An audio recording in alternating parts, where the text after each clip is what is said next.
In this video, I am going to show you how to compare two sheets and find the differences between them. We'll explore two scenarios. First, I will show how to compare sheets within the same workbook.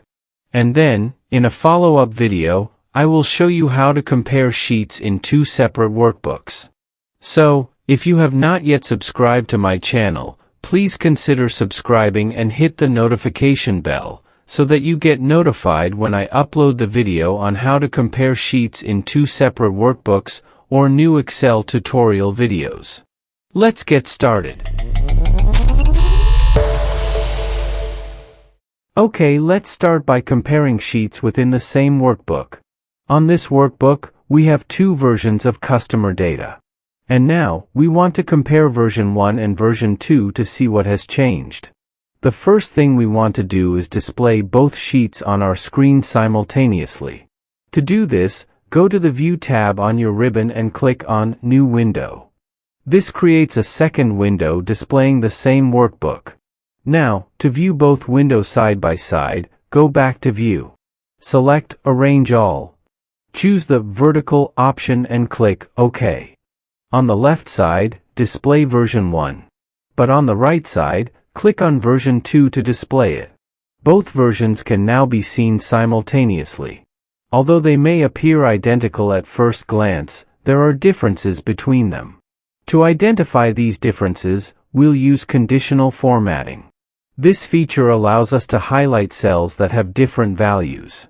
In the version 1, select all the cells you want to apply conditional formatting to. Next, go to the Home tab on your ribbon. Then, navigate to Conditional Formatting, and select New Rule. Choose the option, Use a formula to determine which cells to format. In the formula box, type the equals sign, then click on A2 in version 1 to refer to that cell. Remove the dollar signs by pressing the F4 key or manually deleting them. Next, insert the Not Equal to operator. Then, click once into the other workbook, and then click on cell A2 in that sheet.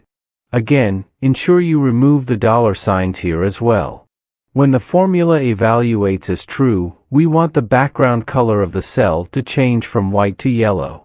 To format the background formatting, click on Format. Choose the fill color you prefer. Let's use yellow. You can also change the font size and make it bold. Then click OK. And OK again. There you have it. The cells with different values now have a highlighted background. In this case, 3 telephone numbers, 2 customer IDs and 1 customer name have changed compared to the other sheet. That covers the method for comparing sheets within the same workbook. In the next video, I will demonstrate how to compare sheets in two separate workbooks. I hope you found this video helpful. If you did, please consider subscribing for more content. See you in the next video.